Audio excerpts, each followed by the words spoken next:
Hello and welcome to our midweek meditations. I'm Victor Kim, a lead minister at Richmond Presbyterian Church, and thank you for joining us for this meditation. These midweek meditations have focused on connecting with community organizations, helping organizations in and around Richmond recently, so that as we begin to emerge out of this pandemic, we here at Richmond Presbyterian Church, we want to be able to really follow through on our vision statement, which is to go deep with God, but wide with the world. And we recognize that we can't do one without the other, that we need to go wide with the world that God loves if we want to get deeper and deeper with God. And so these conversations with our community organizations and friends are meant to help educate, inform, and encourage the people watching this video, the people of our church community and beyond, to learn and to get involved, to get engaged in how we can serve one another and how we can serve especially the most vulnerable in our midst in light of the recent pandemic and the current challenges that we face. So today I'm delighted to be joined by Tabitha Geraghty, and Tabitha is the Executive Director of Chimo Community Services. And so I just want to welcome Tabitha and thank her for joining us today, and to invite her to tell us a little bit more about who she is and the work that she does with Chimo. Thank you so much to all of you for inviting me here today. So my name is Tabitha Marie Geraghty, and I am Haudenosaunee. And in saying that, I'm honoring who I am as a Mohawk woman. I'm honoring my mother, my grandmother, and all my ancestors that have come before me. Before we start, I like to acknowledge the land and the territory of the peoples who graciously have invited me here as a guest to live, work, and play. So the land I am on today, and you might be on different territories, is the Musqueam, which are the Hunquamiam speaking people. And I just want to honor them and just raise my hands to them for their resilience, their bravery, and their heaviness as we go through these last couple of days of discovery. So thank you for that. Thank you, Tabitha. And our prayers are with you and all of the families and the communities of our Indigenous brothers and sisters as they I think recognize, but I think they have recognized for many, many years and decades the reality that some Canadians are only discovering now. And our deepest condolences, but our prayers and our commitment to the work of healing and reconciliation. We make that commitment to that work of healing and reconciliation, knowing that to say that we're sorry, to confess, isn't just only about words, but it's about a change in our actions, a willingness to discover something different and to act differently, to live differently. So I'd like to, at least on behalf of our community, to make that commitment to you and to the families and communities that are most affected by this most recent tragedy. Thank you for that. So Tabitha, you're the executive director, is that correct? That's correct, yes. Of Chimo. So tell us a little bit about Chimo, because we know that in my reading, it certainly is a organization that is really involved in the community in many ways around issues of justice, certainly around issues around violence and how to prevent violence, and around the crisis that people face in their lives. I'm sure all of it exacerbated by the recent pandemic. So tell us a little bit about the work that Chimo does and the work that you do, and maybe a little bit about how you came to do the work that you do. Thank you for that. So I'm coming on 3 years of being an executive director here at Chimo, having spent 16 years in the Indigenous nonprofit sector. So I used to run transitional housing for women and children fleeing violence in Vancouver. And when I've lived in Richmond for over 20 years now. So this is my home, and I've always known of Chimo. But what's interesting, and what many of you might have, is the same understanding of just one part of what Chimo might be doing. My understanding was the crisis line and the incredible training, the volunteer training that Chimo did. So when I saw the posting for Chimo, I'm like, this is wonderful. I love the work they do. And then I came to know Chimo. And it's so much more than a transition house. It's so much more than a crisis line. It's so much more than training. We provide services to those most in need through our crisis line, through our transition house. And then we provide ongoing services to support our community. So we support them through counseling, education. So we have free counseling services here. We do community education. So we go out into the high schools and we actually educate our youth on things that create these crises later in their lives. So we provide them with those resources and those tools to help them navigate those difficult years. We also do settlement services here, and a lot of people aren't aware of that. So newcomer and settlement services, we're here to provide that support and walk with people through that process. I think, as many of you know and have seen in the news in Richmond over the last couple of years, housing is a big crisis. So in this past year, and thank you for acknowledging the pandemic. I mean, we deal with people in crisis all the time, but let's throw a pandemic on top of that. And imagine the pressures that our seniors are under, that those who face other barriers and challenges are now self-isolating and they don't have contact or connection with their community or access to their resources. So Chimo's been open this whole time to serve that community. We've changed the way we do work, just as we're doing now with Zoom and videos and meetings that way. We meet our clients that way as well. But one of the biggest things we've seen in this past year is this surfacing of seniors' issues in the community. And so much of it is around housing. So much of it is the loss of housing, the lack of housing to move into, the lack of affordability, which then leads to crisis, stress, food insecurity. It's all wrapped up into a really awful pot of stew that nobody wants to eat. But we need to deal with this. We need to support our seniors. We need to support our youth. We have youth coming out of care, aging out of care, that have no homes to go to. So on one hand, a lot of our work and our focus has been on the seniors and on housing. And then on the other hand, we've got our women fleeing domestic violence. While they haven't necessarily left their situation in this past year, we're starting to see the calls come in. So now that they're allowed to come out of isolation, maybe their abuser's gone back to work, they're not in the house alone, there's so much more demand and need to support women to get out of their abusive situations.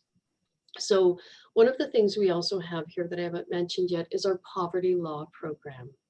So that supports people to access benefits and services which they might not otherwise know how to access. And the other arm of that is our family law program. And we actually have a lawyer on site who works with the women, 98% women, to legally get out of their situations or legally to access the funds that they need to raise their children. So yeah, I feel like I've just talked on and on and on. No, that's fine. I think it's important to share the work, and the scope of the work that Chimo does, because I think I'm sure a lot of your work is educating the community as to what's available actually. Because I think what happens with a lot of people is that they don't know where to turn, they don't know what's available, they don't know where resources and support are available, and because of that, they suffer more than they might have to, and they feel like they're sort of trapped in that situation. And I think that only adds to the mental health challenges, and of course, issues around justice and violence that that many vulnerable people face.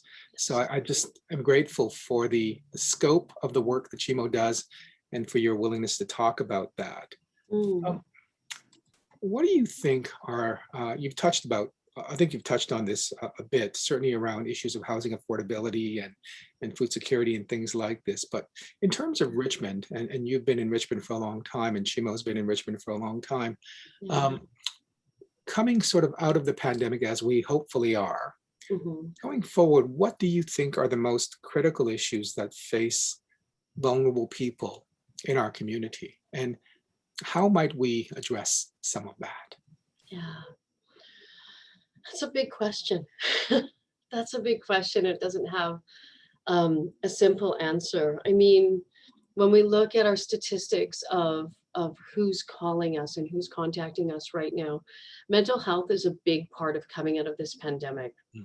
As much as people struggled with the isolation, the idea of coming back out of isolation has added an extra layer of burden. Mhm. So our crisis lines have been busier. We've added a chat line to reach youth. Mm. So they can, I think it's from Thursday to Saturday, they can reach out via chat, which is like texting, which reaches our young people, and it gives them an opportunity to just talk to somebody who's going to listen to them without judgment and just walk alongside them during their crisis. The other part of this pandemic is there was the rental freeze. So landlords weren't able to evict people during the pandemic. That's all being lifted. So there's going to be a really big push on people. So rental tenancy hearings, a big push on people needing access to housing, and a big push on just supporting people to access services. Yeah.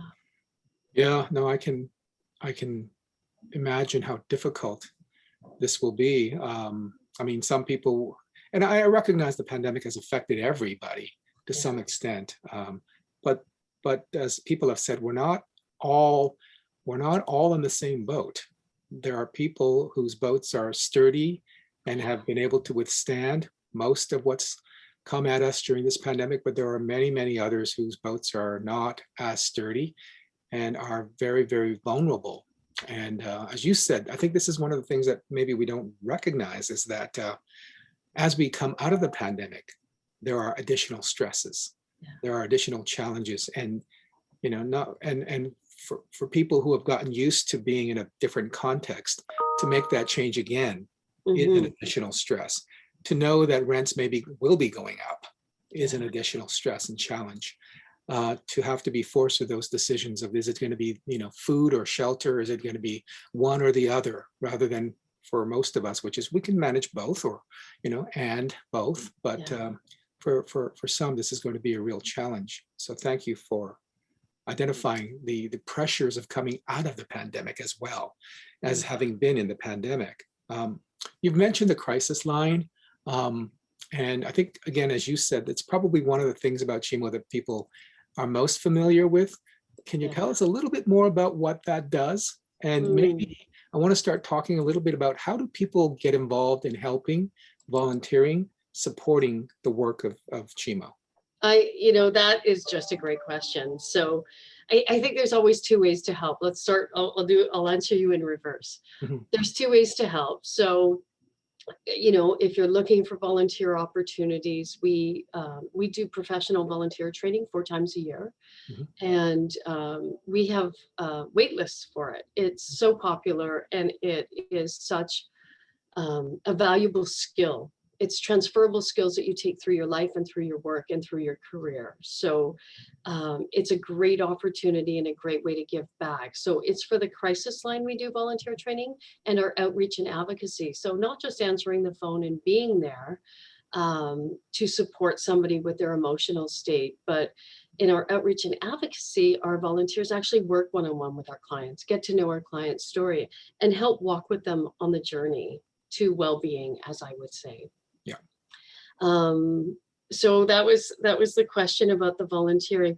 I think another part of the way that I like to think that the community can help is really understanding some of the services we have So when you meet somebody in your congregation, when you meet somebody at a bus stop, when you know somebody at the coffee shop, your barrister, whomever it might be that might need some support, you'll know where to guide them. So Chimo is a telephone number that you can reach at any time to find that resource or get connected to that resource. Especially for our seniors right now and our newcomers, I'd like to say we have something called a seniors grant. It's a rent grant. Mm. So sometimes seniors are forced to make a decision between, as you said earlier, buying groceries or perhaps getting their medication Right. or paying rent. We never want to see our seniors suffer like that. So we have a seniors rent grant, and we give them a one-time grant to pay their rent so they don't have to make those difficult choices. We also have housing supplements. So we want to work with the community who are facing the loss of their housing and provide them with services and supplements to help maintain their housing, which will stabilize their family, allow them to go to work or to school, and increase their participation in the community. So I think that second hand is really knowing where to send people to, because it could be your neighbor, it could be your sister, it could be your brother, and it could be your mother that needs those services at some point. So we love people to share the message of Chimo. That's wonderful. That's wonderful. Just a question about the volunteer training. Now, is this, you said there's a waiting list for this. Is there a cost to that? There's a small cost to it and a commitment. So I believe the cost right now is $85. And that covers weeks of intensive training. And then the commitment is we ask for 100 hours of service. So as we put you through this training, the cost is just your commitment to doing the training. But it's so much more than that. So we ask for 100 hours of commitment. And that could look like 4 hours a week. Is that commitment through the programs that Chimo offers? That's correct. Yes. So through the crisis line or through our outreach and advocacy. I think it's wonderful that you offer this, and that you offer it at such a level that is asking for people to say, I'm going to be committed to this, not only in a small way financially, but in a bigger way in terms of the commitment of their time and of their passion. And I'm just excited about the possibility of more people being educated and being trained in this, because this is how we change a culture. This is how we change a neighborhood or a community, is by getting people trained and not only thinking about change, but actually living it out. Right. And that's what the hands-on approach, whether it's with the crisis line, whether it's the one-on-one, it's the physical helping of people. I think it's once people start doing the work and getting involved with this, it absolutely changes the way we think. Someone once said that we don't think our way into a new way of acting, we act our way into a new way of thinking. And I'm grateful for I'm grateful for the level, the depth of the training that Chimo provides for volunteers. And I hope that many people will take you up on that. It may grow, it may grow the waiting list, but it'll be worth we waiting welcome for. that. Yeah, we welcome that. If you like, I will actually send you a link to that. And we are expanding our training, because the more people we have doing this good work, the more people we're serving in the community. And that's what we're here to do. That's great. Tabitha, thank you for your time. Is there anything else you'd like to add that we should know about Chimo, or anything else that you want the people watching this to know about ways in which we can support? Obviously, financial donations are probably welcomed as well. Always welcome. Yeah. But is there anything else you'd like to add as we sort of bring this to a close? No, I just want to thank you for really being open to learning more about our community organization. And if anybody ever has any questions, please reach out to me. I'm happy to share our network, our services, and support you in knowing more. I think it's so important to know, like, knowledge is really empowering. And hopefully people, not only those who are watching this, but the people that know about the work of Chimo will Mhm. have that knowledge to be able to say, I don't need to be stuck, and the people that I know don't need to be stuck. Yeah. So I really appreciate that.